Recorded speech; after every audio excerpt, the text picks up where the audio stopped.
Bebaskan caramu berpikir, bebas menentukan jalan hidup, bebas memilih karir, dan bebas menjadi diri sendiri. Karena bebas itu berani menentukan pilihan, termasuk pilihan pengembangan danamu.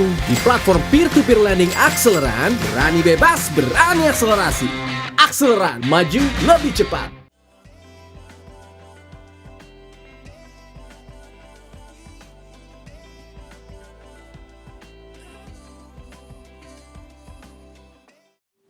Katanya, perempuan itu makhluk yang kompleks dan sensitif.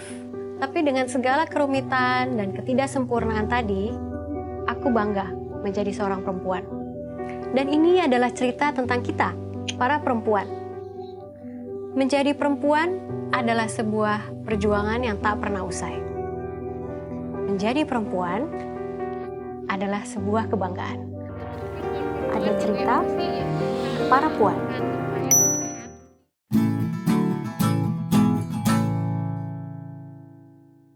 Bersama saya telah hadir Indira Dian Saraswati selaku pimpinan redaksi dari media parapuan.co. Halo Mbak Indira. Halo, selamat pagi Mas Rimba.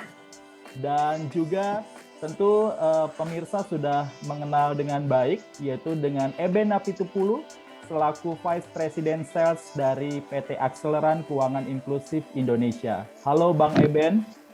Halo Bang Rimba, Mbak Indira. Halo Mas Eben. Wah, baik. Kita mau langsung bincang-bincang aja nih ya. Saya coba mau bertanya dengan Mbak Indira ya. Nah, kalau dilihat dari data OJK tersebut Mbak Indira, bahwa fintech lending saat ini di mata wanita Indonesia ini seperti apa gitu kan. Nah, kemudian apakah menurut Mbak Indira sendiri fintech peer-to-peer lending sudah menjadi sesuatu yang familiar bagi wanita sebagai sebuah alternatif pengembangan dana maupun sumber pendanaan? Oke. Kalau misalnya melihat pendapat perempuan, sebetulnya untuk P2P lending itu cukup menarik sih, Mas Rimba.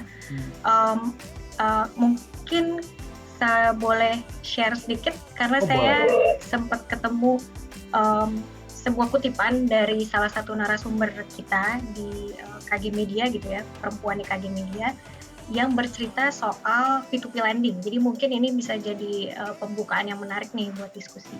Jadi adalah seorang karyawan gitu, umurnya 26 tahun, namanya Debbie. Ketika ditanya soal P2P lending, ini jawabannya.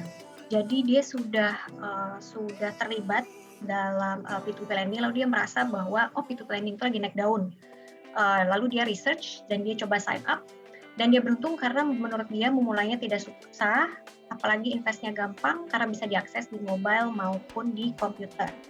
Sehingga dari obrolan dari Debbie dan dari beberapa kawan puan lain gitu ya, perempuan-perempuan lain, akhirnya kami di Para Puan melihat, ternyata perempuan itu kalau melihat P2P, pertama melihat itu lagi trending, sehingga akhirnya mereka tertarik, ini apa sih yang lagi dibicarain orang-orang gitu. Mereka lihat iklannya, baca di media atau media sosial, obrolan dari keluarga mungkin ada yang tanya, sehingga akhirnya mereka tertarik. Lalu pas mereka coba, ternyata gampang, di handphone bisa, di komputer bisa, sangat accessible, sign up-nya mudah. Akhirnya mereka tanggapannya jadinya sangat terbuka. Salah satunya memang karena kemudahan tadi dan karena akhirnya jadi bahan pembicaraan. Tapi memang yang menyenangkan dari perempuan adalah bukan hanya itu aja, tapi di sini dia bilang bahwa dia research dulu. Jadi memang dia cari tahu dulu gitu. Ini apaan sih? Setelah udah baca iklan, lihat di media, dengar dari temennya, dia cari tahu dulu. Dia cari tahu kredibilitas perusahaan P2P lendernya itu seperti apa, sehingga dia yakin itu aman dan kredibel. Tapi sesudah itu dia langsung jump in, langsung coba. Kira-kira gitu kayak. Secara general, secara umum begitu ya, bagaimana perkembangan wanita atau perempuan di Indonesia dalam berinvestasi begitu? Seberapa besar minat mereka? Seberapa besar minatnya? Sebetulnya kalau untuk berinvestasi minatnya sangat besar sih Mas. Dan itu kalau untuk perempuan yang kami dapati dari survei yang kami buat gitu ya, dari riset yang kami buat, ternyata itu sebetulnya terkait dengan mimpinya mereka. Jadi salah satu mimpi perempuan itu adalah punya investasi. Itu juga kami buat surveinya, itu juga kami cari tahu di audiens kami, dan kami mendapati, oh itu sebabnya perempuan itu sangat tertarik untuk berinvestasi dalam ragam investasi apapun itu. Mereka sangat tertarik karena itu bagian dari mimpinya, antara mereka mau mimpi punya rumah, mereka mau mimpi jalan-jalan ke luar negeri bersama keluarga, mereka mau punya usaha, mereka punya bisnis, mau mengembangkan bisnisnya. Dan akhirnya investasi itu jadi salah satu mimpi atau bagian dari mimpinya, tools untuk mencapai mimpinya. Gimana sih kita mau tahu perempuan dan produk keuangan itu sebetulnya seperti apa? Lalu ternyata mereka masih banyak yang menggunakan tabungan. Tapi di sini terlihat bahwa mereka itu punya awareness soal beberapa produk investasi kayak deposito, pinjaman online, sampai saham. Tapi hanya sedikit yang sudah punya, kira-kira gitu. Nah, mungkin saya share dikit juga bahwa yang kayak tadi saya bilang, mimpi perempuan itu salah satunya punya investasi. Apakah itu main end goal-nya atau malah itu alat untuk mencapai mimpinya. Ini beberapa narasumber kami juga yang kami tanya berkaitan dengan mimpinya apa, dan mereka itu sudah punya investasi atau memakai investasi sebagai jalan mencapai mimpinya. Ada yang ingin punya kebun, lalu akhirnya dia ikut salah satu produk investasi sehingga akhirnya dia bisa membantu sesamanya. Ini salah satu bentuk sosialnya khas perempuan sebetulnya, peduli sama lingkungannya, peduli sama sekitarnya gitu. Lalu ada yang mau pensiun dini karena dia mau pensiun di usia 40-an. Terus ada yang mau punya rumah kendaraan sendiri, ada yang punya bisnis, mau kembangin bisnis. Sampai akhirnya ada yang sebetulnya keinginannya mau membantu suaminya, jadi dia mau sangat ready. Nah, ini sedikit gambaran aja juga sebenarnya yang mau dimiliki apa, karena kayak tadi saya cerita, itu kan bagian dari mimpinya. Ini adalah salah satu perempuan yang belum punya, tapi bermimpi ingin punya investasi A, B, C. Nah, ini sebenarnya jadi menarik karena, siapa sangka bahwa ternyata salah satu mimpi perempuan itu ternyata adalah punya investasi. Jadi kalau yang kami lihat di para puan itu yang serunya sih, itu cukup membuka pengetahuan baru gitu. Oh, ternyata mimpi perempuan itu punya investasi. Tadi saya senang sekali dengan kalimat ya, seorang perempuan ingin mewujudkan mimpinya dengan berinvestasi secara general. Sekarang saya mau coba ke Bang Eben Napitupulu nih, VP Sales dari Akseleran. Berapa besar sih komposisi persentase pemberi dana pinjaman atau lender pria dan perempuan di Akseleran sampai saat ini, Bang Eben? Karena kalau bicara tentang berinvestasi secara general, Mbak Indira, kita kalau di peer-to-peer lending, kita penyebutannya adalah pendanaan atau pengembangan dana. Sehingga setiap orang yang melakukan pendanaan melalui platform peer-to-peer lending Akseleran, kita sebutnya sebagai lender, begitu. Nah, Bang Eben ini yang paling bisa menjelaskan ini. Silakan Bang Eben. Oke, thank you Bang Rimba. Iya, jadi untuk Bang Rimba dan Mbak Indira memang saat ini gap-nya masih cukup besar ya. Jadi nggak jauh seperti data OJK yang tadi sudah disampaikan oleh Bang Rimba. Kalau data di OJK tadi komposisi lender perempuan tuh sebesar 36%. Nah, kalau di Akseleran sampai saat ini masih di angka 32%. Ya, jadi 68% untuk laki-laki, 32% untuk perempuan. Gitu. Jadi memang gap-nya masih besar, dan seperti yang tadi Bang Rima bilang, memang ada potensi yang cukup besar, yang sangat besar, agar perempuan-perempuan Indonesia tuh bisa ikut mengembangkan dananya masing-masing. Akseleran ini kan sudah jalan tahun keempat ya di Indonesia sebagai platform peer-to-peer lending yang sudah terdaftar dan diawasi oleh Otoritas Jasa Keuangan. Boleh dijelasin Bang Eben perkembangan jumlah lender perempuan ya di Akseleran dari tahun ke tahun, persentasenya, peningkatannya seperti apa? Bisa dibilang untuk komposisi lender perempuan di Akseleran saat ini bisa dibilang saat ini nggak jauh berbeda lah dari awal akseleran terbentuk di tahun 2017 sampai sekarang di tahun 2021, bisa dibilang stagnan. Ya, pada saat tahun 2017, 2018 itu angkanya masih di angka 30 sampai 27 sampai 30% dari total lender. Nah, sampai saat ini tadi saya sempat sharing, saat ini ada di angka 32%. Jadi memang belum signifikan gitu. Karena itu kita memang pengen dorong perempuan Indonesia untuk juga memulai mengembangkan dananya, khususnya di peer-to-peer lending. Itu karena memang peer-to-peer lending saat ini ya, tadi Mbak Indira sudah sharing sedikit, memang salah satu instrumen pengembangan dana yang menarik saat ini. Ya, prosesnya mudah, prosesnya online, daftarnya juga online, nggak ribet, sambil tidur pun bisa, seperti itu. Ya, dan kenapa kita ingin dorong perempuan untuk mulai ngembangin dananya? Karena memang tadi Mbak Indira udah sharing, perempuan Indonesia juga punya mimpi-mimpinya masing-masing yang ingin mereka capai, dan memang ngembangkan dana itu sangat penting, Bang Rimba. Gitu. Jadi untuk semua lapisan lah, untuk perempuan yang masih single, yang sudah berkeluarga tapi sambil bekerja, ataupun ibu rumah tangga, itu semuanya penting. Ya, yang masih single mungkin nanti pengen persiapin pernikahannya, atau tadi ada yang pengen pensiun dini di umur 40, ya udah harus mulai dicicil tuh ngembangin dananya dari sekarang.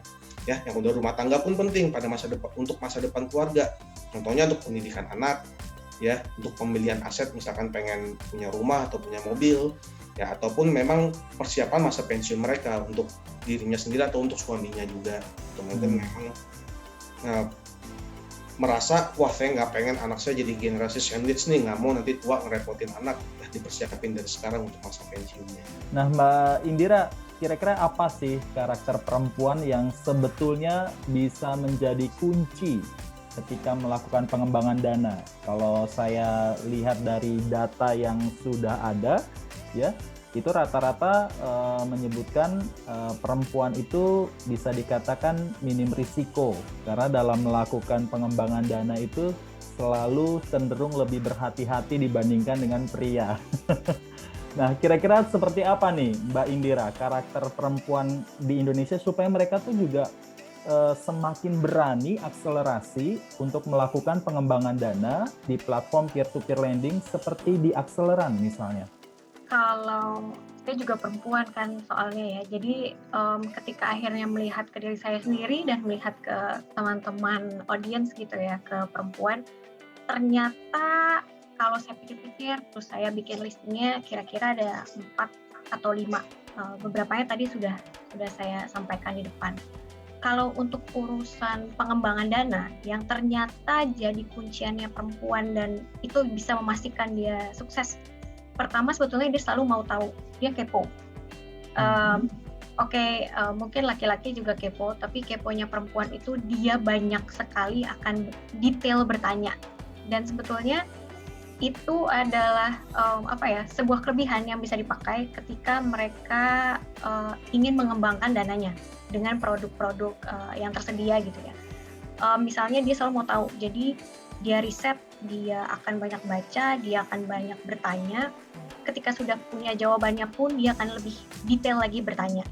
Nah, detailnya sendiri juga adalah karakter kedua sih sebetulnya. Karena dia akan mau tahu juga background perusahaan peminjamnya itu seperti apa. Kredibel atau tidak sih, nomor teleponnya ada apa enggak sih. Karena beberapa kali juga kami ketemu dengan perempuan-perempuan di lapangan gitu ya, mereka sangat khawatir tuh ketika ada pinjaman online atau perusahaan yang ya, jadinya kan bodong ya, ilegal. Nah, akhirnya mereka mencari tahu mana ya yang sudah oke dari OJK. Gitu. Mereka akan mencari tahu sampai ke situ, termasuk risiko dan keuntungan yang akan diterima. Ini khas yang akan terjadi ketika mereka sudah berkeluarga malah. Detailnya sampai seperti itu, karena mereka mau memastikan bahwa keputusan yang mereka ambil, yang ingin mereka pastikan itu adalah pengetahuan yang mereka punya itu selengkap dan seterpercaya itu, sehingga keputusan yang diambil itu sudah keputusan yang terbaik, bukan cuma buat dia, tapi buat keluarganya. Itu menjadi sangat penting tuh. Lalu yang ketiga sebenarnya disiplin dengan uang. Mungkin buat bapak-bapak yang sudah menikah itu merasakan sekali gitu ya. Uang itu sangat diatur sekali, berapa banyak yang keluar, berapa banyak yang harus masuk pos. Cukup disiplin lah ibu-ibu dalam pengaturan rumah tangganya dia. Lalu yang keempat itu rajin. Dia punya kerajinan untuk memantau perkembangannya setiap saat. Salah satu itu tadi ada yang cerita juga bahwa ketika misalnya dia sudah ikut P2P lending, dia tuh kadang memastikan dan mengecek aplikasinya itu, dia suka ngecek setiap hari gitu. Itu yang bagi kami juga, oh dicek tiap hari Mbak? Iya, saya cek aja gitu tiap hari. Karena itu kan terkait dengan dana saya juga ya gitu. Jadi dia nggak selalu ngecek. Yang terakhir kita punya perencanaan sih, Mas Bimba dan Mas Eben. Dia punya perencanaan, jadi ibaratnya dia punya pemasukan sekarang, tapi dia punya perencanaan dengan dia punya pendanaan tambahan gitu ya, dia kembangkan dananya lagi, sehingga dia selalu punya backup. Dia punya backup keuangan buat dirinya dan buat keluarganya. Itu sebenarnya hal-hal yang khas perempuan. Terkait dengan risiko ya, salah satu kutipan kalimat dari Mbak Indira tadi ya, bahwa juga di peer-to-peer lending ini selain banyak keuntungannya karena dengan imbal hasil yang menarik, tapi juga harus dipahami bukan hanya oleh perempuan tapi para pria di seluruh Indonesia mengenai risikonya. Bang Eben Napitupulo, boleh dijelasin dong terkait dengan risiko ini supaya juga khususnya karena kita topiknya tentang perempuan hebat di Indonesia yang mengembangkan dana, apa yang harus diketahui mengenai risiko ini untuk mengembangkan dana di akseleran? Apakah misalnya kita harus punya alokasi atau anggaran khususkah? Kemudian bagaimana yang sebaiknya dapat kita tempatkan untuk melakukan pengembangan dana di platform akseleran? Kita sebagai ini ya, sebagai entitas harus memang terus mengalokasikan dana untuk kita simpan sebagai persiapan kalau ada kebutuhan-kebutuhan di masa depan gitu. Jadi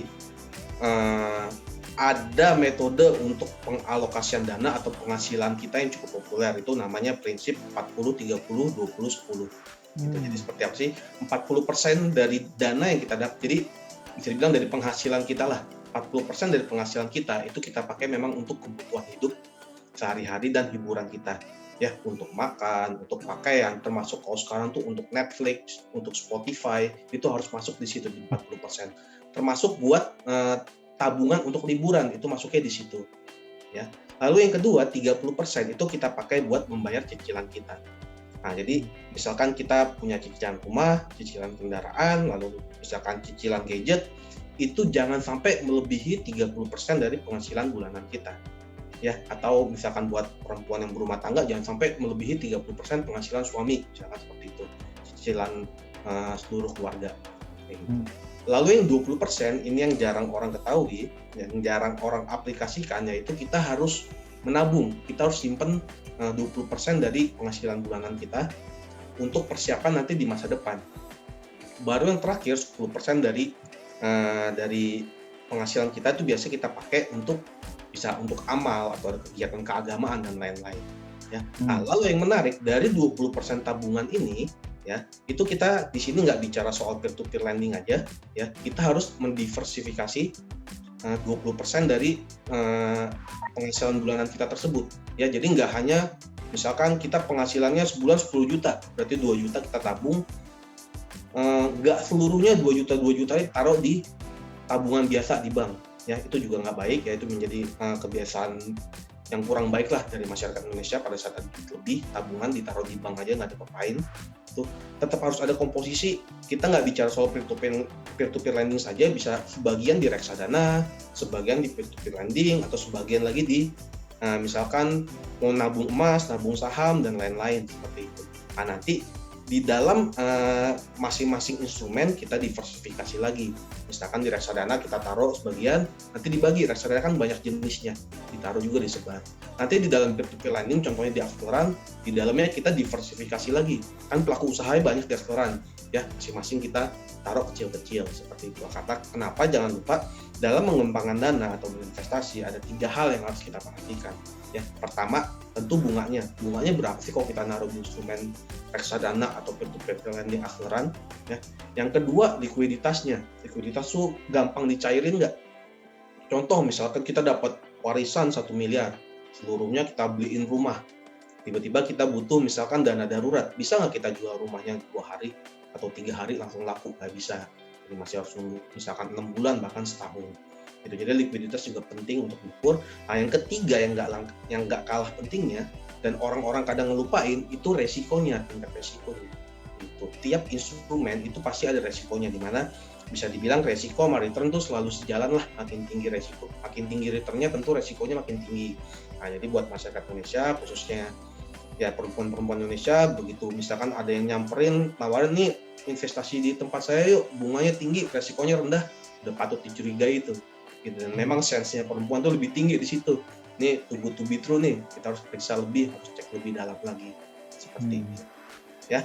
Lalu di sini saya pengen sharing sedikit soal kalau minjemin dana di akseleran, kita menjadi lender di akseleran, ada resikonya nggak sih? Ada resikonya, namanya resiko kredit. Bisa aja kita pinjemin ke pelaku usaha, nanti pelaku usaha menjalankan bisnisnya misalkan nggak sesuai rencana sehingga pinjamannya macet. Bisa saja itu terjadi. Nah, cuma memang di akseleran kita ada langkah-langkah mitigasi resikonya, ada beberapa langkah. Pertama, memang mayoritas pinjaman kita pakai jaminan.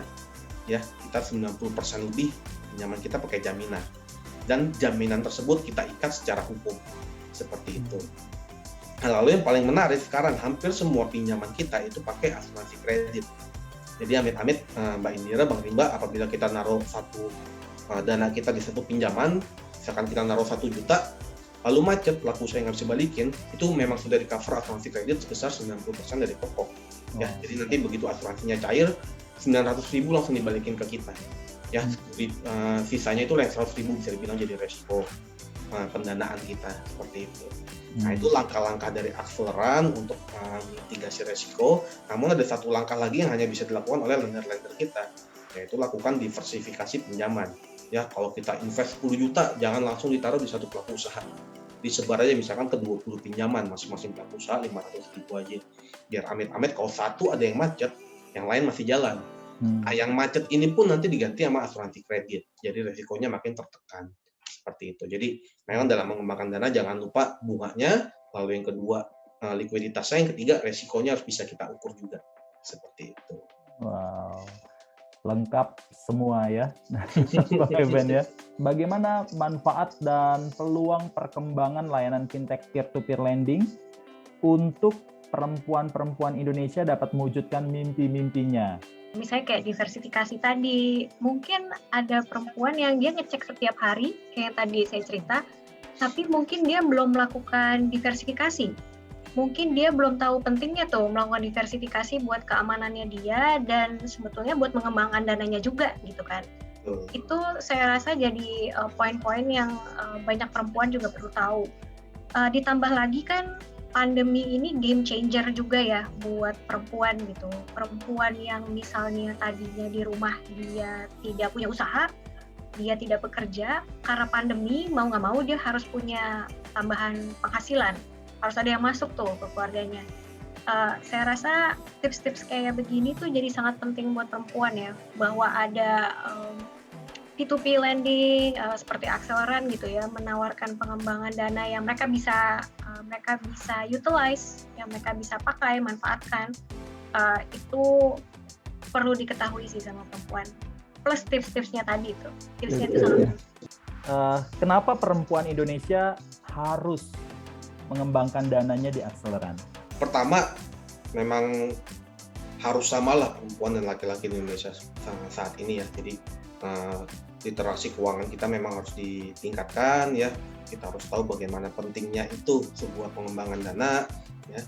Dan lalu instrumen pengembangan dana itu banyak banget saat ini ya. Tadi Mbak Indira juga sudah sharing ya, bisa misalkan nabung saham, nabung emas, reksadana dan akseleran.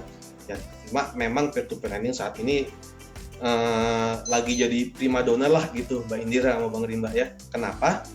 Karena memang satu bunganya kompetitif ya dibanding dengan instrumen lain ya. Kita kalau di akseleran sendiri kita rata-rata sekarang bunga di angka 13% per tahun. Itu cukup oke, nggak tinggi-tinggi amat, tapi masih kompetitif lah dibanding dengan instrumen lain. Lalu yang kedua mudah, sangat mudah. Kenapa? Karena prosesnya online semua. Ya, kita tinggal buka website akseleran.co.id atau tinggal download aplikasinya lalu ikuti saja langkah-langkah daftarnya ya. Lalu yang ketiga, karena memang industri baru, mungkin orang pengen coba-coba dulu. Nah, untuk mengembangkan dana di akseleran itu affordable banget.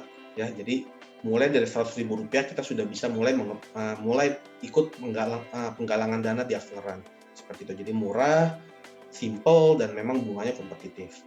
Dan yang terakhir, resikonya bisa kita mitigasi dengan baik. Luar biasa, menarik sekali, dan ini nilai-nilai yang sangat baik ya untuk diketahui oleh publik ya, baik pria maupun perempuan, khususnya perempuan di Indonesia karena topik kita lebih banyak membahas tentang perempuan ya. Terima kasih banyak Mbak Indira dan juga Bang Eben. Dan untuk seluruh pemirsa Kata Akseleran dimanapun berada, kami juga turut mengucapkan selamat menjalankan ibadah puasa di bulan Ramadan 2021 ini. Tetap dalam keadaan sehat, dan tidak lupa kami juga selalu mengingatkan untuk tetap menjalankan 5M protokol kesehatan, memakai masker, mencuci tangan pakai sabun dan air mengalir, menjaga jarak, menjauhi kerumunan, dan membatasi mobilisasi dan interaksi. Kalau demikian, saya dengan Rimba Laut bersama dengan Eben Napitupulu dan Indira Dian Saraswati, kami mohon pamit. Sampai jumpa di lain kesempatan. Bye-bye. Thank you.